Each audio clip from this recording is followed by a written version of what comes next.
शिवसेना जो आहे उद्धव ठाकरे विदर्भाच्या दौऱ्यावर येणार आहे आणि नागपुरात म्हणजे कळमेश्वर येथे एका छत्रपती शिवाजी महाराजांच्या पुतळ्या अश्वरूढ पुतळ्याचं उद्घाटन होणार आहे।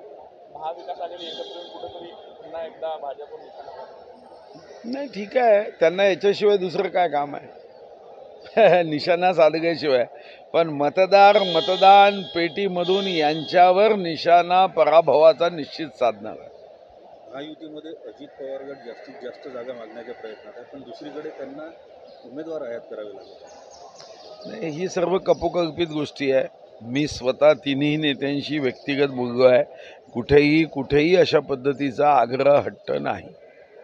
हां, प्रत्येकाला वाटतं की मला बऱ्यापैकी जागा मिळाव्या, पण त्याच्यासाठी खूप जागा अडेलतट्टूपणा म्हणतो महाविकास आघाडीमध्ये जो दिसतो आहे तसा कोणताही भाव नाही। प्रत्येकाला असंच वाटतं की महायुतीचं सरकार महाराष्ट्राच्या हितासाठी, महाराष्ट्राच्या धर्माचा विजयासाठी, महाराष्ट्राच्या कानाकोपऱ्यात असणाऱ्या वंचित शोषित व्यक्तींसाठी हे सरकार यावं आणि त्यासाठी आम्ही कोणत्याही तिकिटाचा, जागांच्या संख्येचा आग्रह करणार नाही।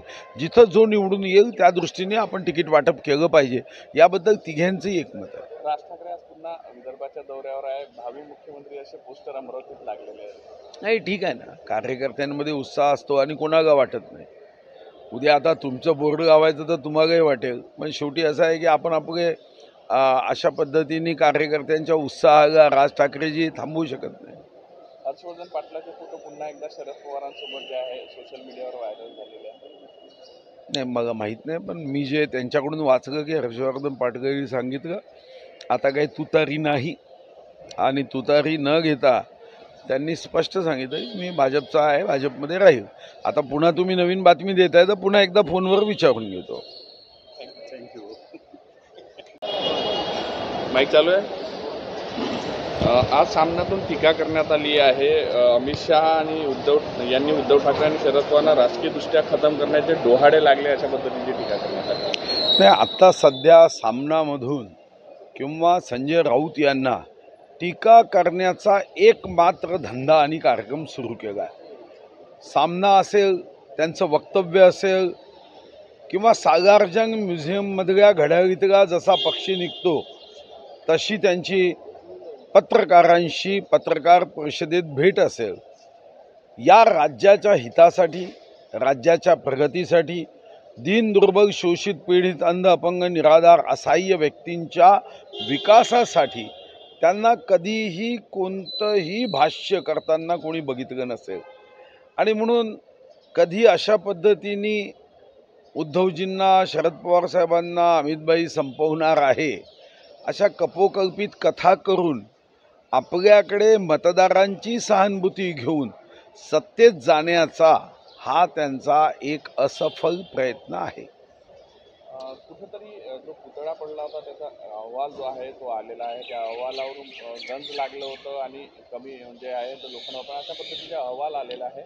विरोधकांकडून मोठ्या प्रमाणात टीका करण्यात नाही, मला असं वाटतं की विरोधकांनी टीका करण्याचं कारण नाही। याच्यामध्ये जो दोषी असेल, मटेरियल देणारा असेल, बांधणारा असेल, त्याच्यावर जर चौकशी समितीच्या अहवालानुसार कारवाई केली जाणार आहे हे माहीत असताना याचं राजकारण करणं हे तर निश्चितपणे योग्य नाही।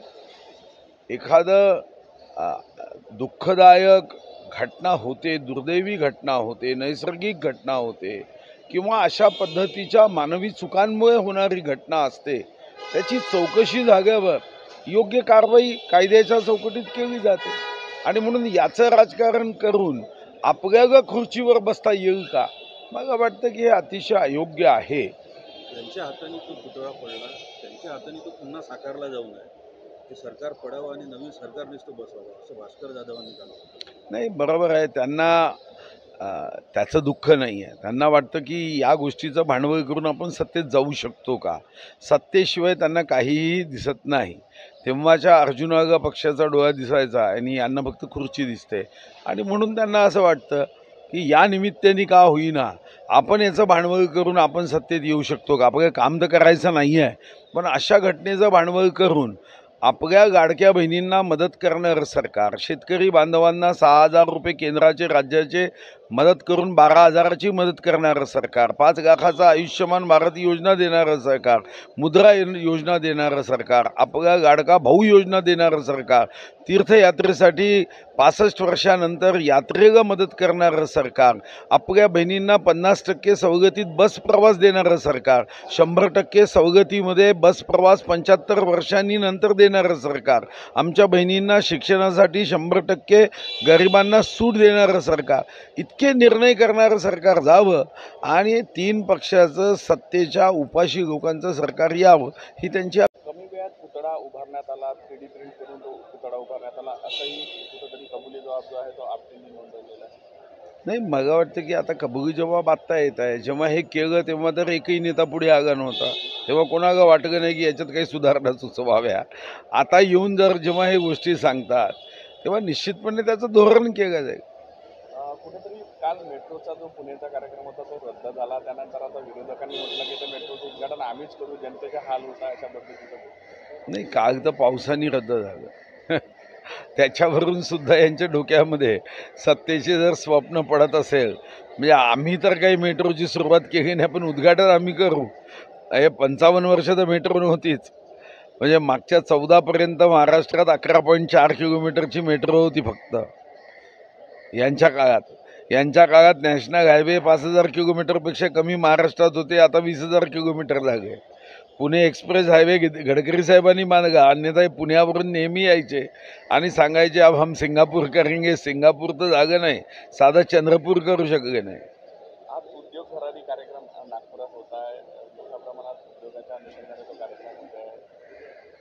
नाही, उद्योगाला महाराष्ट्रामध्ये मोठं स्थान आहे. साधारणतः देशातल्या उद्योगामध्ये आपल्या 20% उद्योग हे महाराष्ट्रात आहे आणि माननीय एकनाथ शिंदेजींच्या नेतृत्वात, माननीय देवेंद्रजीच्या नेतृत्वात, अजितदादांच्या नेतृत्वात महाराष्ट्र उद्योगामध्येही पुढे चालला.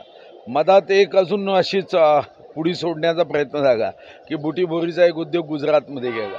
मला तर वाटतं की यांच्यासोबत 24 तास महात्मा गांधींचा, सरदार वल्लभभाई पटेलांचा आणि नरेंद्र मोदींचा गुजरात, म्हणजे इतका द्वेष आहे यांना की कपोकल्पित कथा करतात.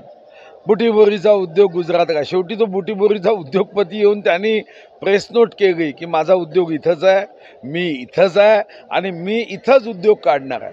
पण नरेटिव्ह सेट करणे, कपोकल्पित गोष्टी करणे, टूलकिट करणे, याच्यामध्ये ते यांचा हात कोणी पकडू शकत.